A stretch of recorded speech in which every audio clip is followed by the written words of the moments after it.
the top 25 NFL players of this century. Tom Brady 1, Patrick Mahomes 2, no surprises, but Aaron Donald is 3 over Peyton Manning at 4, Aaron Rodgers at 9, Drew Brees at 15, and Brett Favre at 17. Keyshawn, what's your biggest problem with this list? Well, you know, when I start to look at the list, Skip, everybody's worthy of being on the list at somewhere, some point. I just think the way that they have it, like when I look at one of my former teammates at Derek Brooks at 25, I'm like, what are you watching? Since 2000? Like, literally, what did you watch for that 8-year stretch of his career, whatever you want to call it, 9-year stretch of his career? What have you been watching versus some of the other guys on the list? Derek should be above, he should be above Warren Sapp, in my opinion. He should be above Darrelle Revis. He should be in the top 10. Okay, that's just that's the top 10. Defensive player, man, the dude got crazy numbers. I didn't even pull up his statistics, but like literally he went to the Pro Bowl every single year when he was in the league in the Pro Bowl. 11 Pro Bowls and 5 All-Pros in like, I want to say 13 seasons. Was the leader, the heart and soul of a Super Bowl dominant defense. You could make a case it was the greatest ever. You can make the case the greatest ever. And you when you thought of that defense, you thought of 55, period. You did. He made receivers slide to the ground. Beside that, though, when I look at some of these other, when I look at where's Marvin Harrison and Reggie Wayne, you got Peyton Manning on the list. It wouldn't be a Peyton Manning without those two. I mean, I'm just being honest with you and real with you. They not on the list. And it's like, okay, Brett Favre in 2000s? Like, Brett Favre went to the Super Bowl in like 96. After that Super Bowl, he went back again. They wound up losing. But then from 2000 on, he was just, you know, make a playoff here or there. But it wasn't where he should be 17th on the list. I mean, like, I don't see it like that. It's just, you know, Joe Thomas Hall of Famer, offensive tackle, Cleveland. Where's Jonathan Ogden? That's a good one. Yeah. Jonathan Ogden's not on this list. Orlando Pace is not on this list. Like, Jonathan Ogden, it's a crime for him not to be in the top 25. It's not. But the beauty of it all, to me, is the greatest of all time at the quarterback position is Tom Brady. Right underneath him is Patrick Mahomes. And right underneath him is Aaron Donald. Could you imagine, like Aaron Donald as a defensive tackle, 10 times, he was in the league 10 times, 10 years. He went to 10 straight Pro Bowl. Every year he was in the league, he went to the Pro Bowl. Every single year. It's like a LeBron, Michael Jordan, all-star type thing. Since rookie year. Since his rookie year.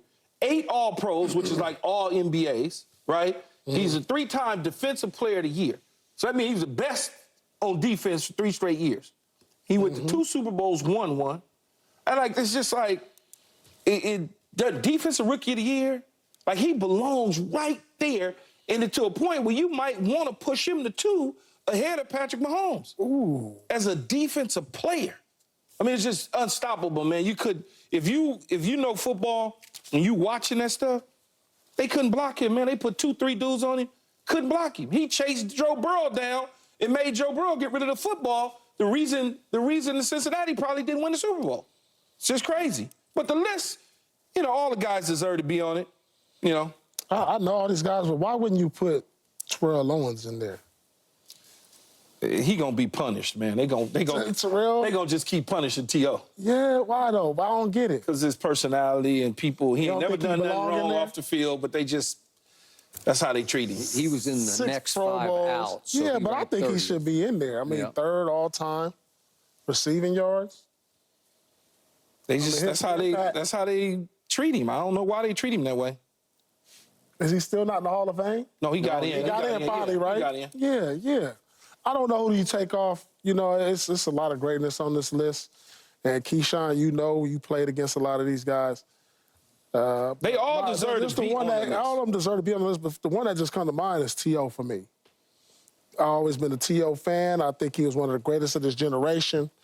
I thought he really, like they say, Michael Jordan changed the 2 guards landscape because the two guards back then were a little smaller. I thought T.O. kind of changed the landscape for bigger wide receivers.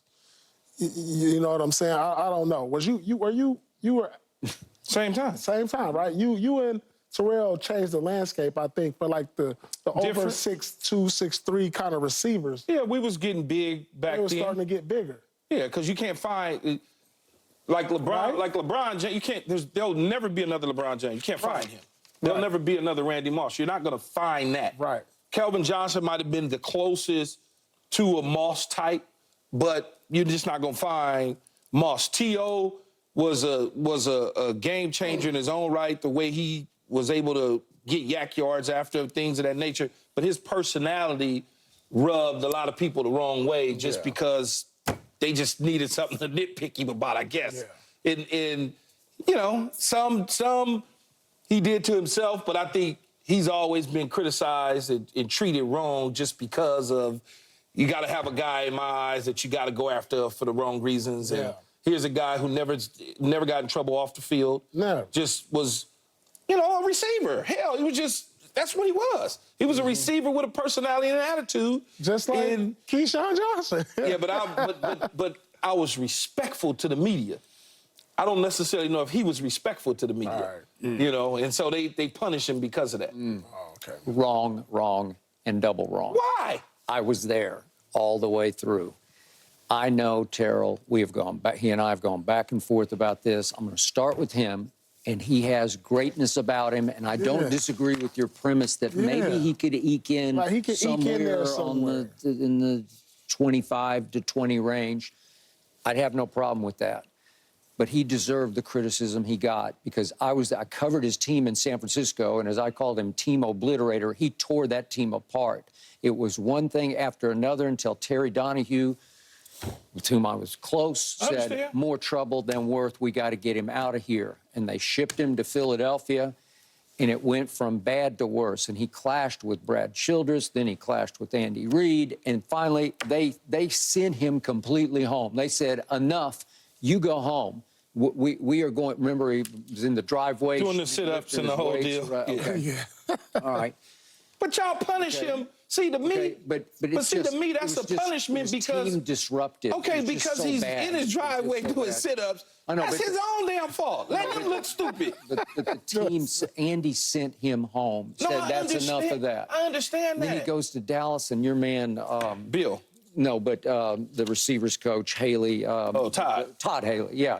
They got into it and nearly came to blows one day. And you know how hot-blooded Todd can be. And everybody, Jason Witten challenged T.O. to a fight before a practice. He said, let's just you and I go at it right here. T.O. didn't want any part of that. Can't blame him for that. There were potential fights in the Philadelphia locker room that a lot of people told me about because Yeah, he it was just fight. disrupted. It Yeah. was him and Hugh Douglas had That's some it. issues. That Yeah. was Yeah. one. That was another one where Hugh said, okay, let's you and I go right here. Yeah. And Terrell wanted no part of that. Okay, the point is, I don't doubt the greatness But because what the hell does he that was have to big do? and could run. But what does that have to do well, with him that- making the list? Okay, Right. It's why the people who know what went on would say, well, we'll give him 30, but we're not going to give him up here like 20 somewhere. Okay, all right, that's Okay, fair. Now, here's my other problem with the list. This is just me. I'm quarterback-centric just because it's the hardest position to play in sports, and you just can't find them like these guys. These guys are all-time greats because if you look at the overall passing yards, you know, it goes Brady, Breeze, Peyton, and Favre. If you look at overall touchdowns, it goes Brady, Breeze, Peyton, and Favre. And because of that, they just belong higher on the list to me. This is just me, and But I remember, get you this is- about remember, it's the it's 2000. 2000. I get it, but even Brett, he was still playing at a very high level after 2000. Remember the NFC Championship Yeah, game? Minnesota. Yeah. Okay. The point is, even if this is just me, if you took Brett in 2000, 2001, 2002, and you said, would you rather have that guy or Aaron Donald at his greatest, wherever, because he was obviously in this century, I'm taking Brett Favre every day, every night. Who I because- got? What are we working with? Am I working with a serviceable quarterback? What do you get? What do I already have? You said if I'm taking him. What do I already I mean, have? I'm doing it in a vacuum. I'm just going player for player. And listen, Aaron Donald is all-time great, but he can't impact the game the way Brett can. Skip, just you can't. almost made me curse. I saw it. I watched it closely. Me too. The first 5 games that Aaron Donald played against my Dallas Cowboys, he was a ghost. Seriously. Well, he just was. I want you to do me one favor. Stop always judging people against the damn Cowboys. Because I'm watching it harder than I would most games. And he did. He got to 2 Super Bowls, and he disrupted the last play of the game because Joe Burrow was running for his life and couldn't make a pass that could have kept the game alive, right? Okay. I'm just, you made the case you would take him over Patrick Mahomes and maybe put him 2? Based on, it's just crazy. Based on him in 2000 on, I will put him behind Brady in front of Patrick Mahomes because Aaron Donald is so disruptive. It doesn't even make any sense. It also was more difficult for him because he's playing, not that he didn't play some outside, but mostly he's playing one of the 2 inside positions. You can move him up and down the line all day long. You can. They don't. You can disguise him in so many different places where they can't find him.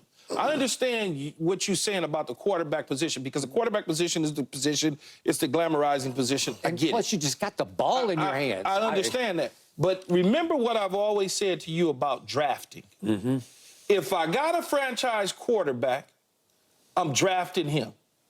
If I got somebody that's going to go get that quarterback, I'm drafting that guy. If I got a guy that's protecting him at the left tackle, I'm getting him, whether, it's a Jonathan Ogden. Then I can find me a nice receiver or a shutdown corner. But Aaron Donald is probably the best defensive tackle in the history of the National Football League and only played 10 seasons. Reggie White's right in there. Well, Reggie played the end mainly, too. Mainly he was on the inside in the scheme. Yeah. But Aaron Donald, man, I'm just a fire hydrant, first of all. He's not even... Not the biggest guy. Not the biggest, just fire hydrant. No. You're not talking about Calais Campbell at the defensive tackle. No. You're talking about a squatty 6'1" dude that's, 290, maybe 285, okay? And built like a wide receiver. Man, you got to see this dude, man. He got like 2% body fat. He's just a different guy. But I get what you're saying about the quarterbacks. But would you take him over Lawrence Taylor as a game wrecker? I mean, Lawrence is not going to get down in a 3-point stance at defensive tackle. He's standing up on the edge. I just want you to do me a favor real quick. Can I run this highlight back? I just want to see one highlight. That's all. I just want you to look at that, Skip. I want you to look at the disruption of being able to swim, get in the backfield, drag the dude down. Look at that. That dude, come on, man. You see what he did to little old Kyler Murray. Now, look at this. Look at this. I'm going to push your ass in the back. Wait, was that safe? No, it wasn't. It wasn't Joe Thomas, was it? It was number 75. I don't know if it was Joe Thomas or not. But my whole point is, look at that. Like, come here. Oh, that's not Kyler Murray. That's the Dobbs dude. But look at this. The Dobbs dude. Look at that. I know him. I know it upside down. But if you're going to give me Brett Favre or Peyton Manning or Drew Brees, I'm sorry. I'm going to take him over Aaron Donald by virtue of the position that they own and command. If I see what I see from Aaron Donald versus what I seen from Drew Brees throughout that time, I'm not taking Drew Brees. Yeah. I'm not. Boy, I am. It's just not even close to me. And it's just, you remember how good Drew Brees, what a dart thrower he was? It's just hard to find it. It doesn't grow on trees. And I know Sean Payton had a lot to do with that. Yeah. Deshaun had a lot to do with it. They had a lot of success in New Orleans. They did. They went to one Super Bowl. Yeah, but they went to it and they won it. They went to one Super Bowl, and they won that one Super Bowl and never got back again. So I get what you're saying. A lot of statistics. A lot of numbers. The numbers look great. They're sensational. But this dude, disruptive. Okay, I got it. Listen, the great Mark May, did you work with him at all at ESPN? Yeah. Okay. So one morning I'm in the workout room at the Residence Inn in Bristol, Connecticut. You know, I lived there for 10 years. And Mark's on Shame the on treadmill. Yeah, I know, but I actually liked it there. But that's just me. I got my dish up on the 3rd floor and the whole thing. But I'm seeing Mark, and he went to Pitt. And he's telling me before that draft, he said, people are sleeping on this kid, Aaron Donald, who I'd not really looked hard at in college. And Mark was so right, because he said, he might be a little undersized, but he's going to tear this league apart. And he was correct about that. I met Aaron Donald at ESPN when he first came out, and I laughed. I looked at him, like, they go eat him up. Yeah. How wrong was I? I just looked at him and, I'm like, damn, he's small.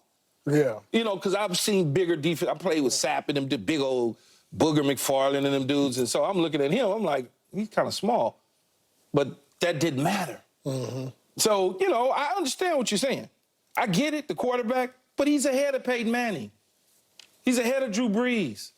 He's ahead of Brett Favre. So the one guy on this list where I'm having second thoughts if I got quarterback versus position is Randy Moss, where if I'm doing Drew Brees versus Randy Moss, I have to stop and think hard about it, because you made a point earlier in the show.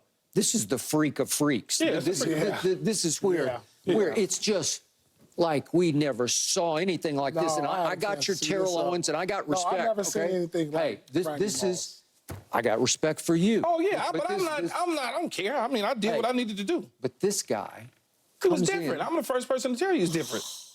I don't know how he didn't get I wish I MVP could have that year played. with, I wish I could have played opposite of a Patriots. Randy He could have Moss. got MVP that year. I went to a lot of those games. Did you? Okay. You know how much fun I would have had playing opposite of Randy Moss?